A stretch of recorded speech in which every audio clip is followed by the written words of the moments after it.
Hello again, everyone. So this activity is called hoop gliders. So you're pretty much going to be making a different version of a paper airplane. So the materials you're going to need are some paper, some tape, a pencil. You need something to poke a hole. Or no, that's not this one, sorry. A straw and some scissors. Okay, so this activity has a lot to do with properties of flight, what cause things to fly. So we've had a couple of these where we talked about drag and lift and thrust and gravity. So this is kind of along those same lines as far as the connection to STEM. But we're going to talk about them again anyway. So what we're going to do is start with a regular piece of like printer paper, and I'm going to use the short side on this one. And you don't have to, again, you can use the long side of the paper as well. And I'm just going to cut 2 strips about 1 inch wide again. And for this one too, I'm not gonna measure anything. I'm just gonna cut them, eyeball it here, give it a good estimate. And you can see mine actually are a little bit wonky here, but that's all right, it's still gonna work. So I'm gonna do 2 strips of paper, put the other one aside, and I'm gonna take one of the strips of paper, and I'm actually just gonna kinda fold it in half and then cut it in half. And I don't have to measure anything. It's not perfectly cut in half, but that's okay. So one of these halves I'm going to use and the other one I'm not going to. So this other one I'm just going to put aside, and then I'm going to use one of these, and just like we did with the other activity we did, we're going to make a little loop here.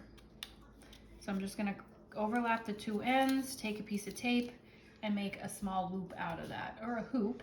And then the full strip, we're gonna do the same thing. We're not gonna interlock these 2. We're just going to make another loop, or hoop, because it's a hoop glider, not a loop glider. And we're gonna do the same thing, just like that. So now we have our 2 hoops, or our 2 loops, and now we're gonna use our straw. And if you have a bendy straw, I'm gonna kinda condense mine so it's more rigid and straight. And you can do this next step a couple of different ways. I kind of tend to try and make things easier and work a little smarter instead of making things harder, because I've done these quite a few times. So sometimes you find better ways to do it the more times you do something. So I'm just going to take my straw and I'm going to put a longer piece of tape at each end of my straw. And then I'm going to take one end of the straw and I'm going to set my loop flat on the table, and I'm gonna put the straw inside and then tape it. So instead of trying to like line the straw up and put a piece of tape in there and the tape gets stuck on the paper where you don't want it, I'm just gonna put it in here and push it on, and it's kind of already lined up. Okay, and then I'm just gonna push the tape down so it sticks to the paper, and I'm gonna do the same thing on the other side. Now this loop or hoop is a little bit smaller. I'm gonna try and line this up, and I might have to do this another way because this tiny loop here, there we go. I'm just gonna push it on, and there you go, okay? So now you have your hoop glider, okay? So it is going to glide through the air, and all you need to do now is hold it in the middle of the straw and take it, and I'm gonna hold it away from the camera and kind of throw it, and it really does catch the air. I had done these in one of my STEM classes before, and we did it in the hallway, and you would be surprised how far these can go. We're used to seeing things that glide through the air have wings. This does not have wings. However, when we talked about some of those properties of flight and why things stay in the air the way they do, this is because of the lift. So when you fold, say, a paper airplane and you create the wings, that creates lift because you have pressure on top of the wings and under the wings. Well, with this hoop glider, we don't have any wings, but these loops or these hoops are acting as our wings.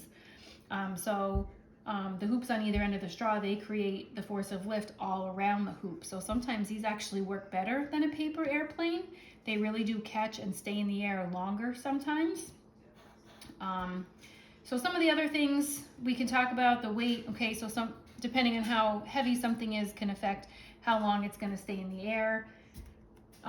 We talked about thrust, so you need some type of force to make this go. It doesn't have a motor, it's not going to go by itself, so I need to create that thrust by throwing it and propelling it forward. So we use our arm to throw it, and there it goes. Okay, I'm gonna fly it around a little bit.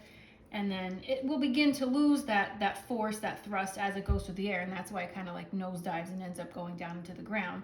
And then drag, we've talked about a few times as well, causes something to slow down. So anything that's working in the opposite direction of our motion is called drag. So the hoop glider actually reduces some of that drag because of its shape. So the straw is kind of aerodynamic. It's very round. It's not flat, and it doesn't have anything sticking up. So if it had something sticking up here, you would have, when I'm trying to fly it this way, the force coming towards it would hold it back. Well, you have these hoops, the air is flying through it, so it's not creating as much drag. So you get a really nice distance when you're using these. And you can change a lot of the different things in this glider. You can change the size of the hoops. You can change the placement of the hoops.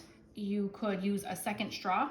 I had kids use 2 straws, and they connected them so that this piece that I'm holding it by is much longer, to see if that would make a difference. You can use different types of paper, so a cardstock, an index card, maybe something even lighter, like a wax paper or something thinner, tissue paper maybe. You never know what may work. So you can race them to see which one flies the furthest, hold it from different points on the straw.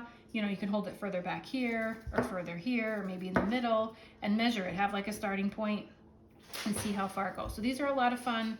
Change the variables, see what works, design them, name them, whatever you like, but these are a lot of fun, and I hope you enjoy your hoop glider.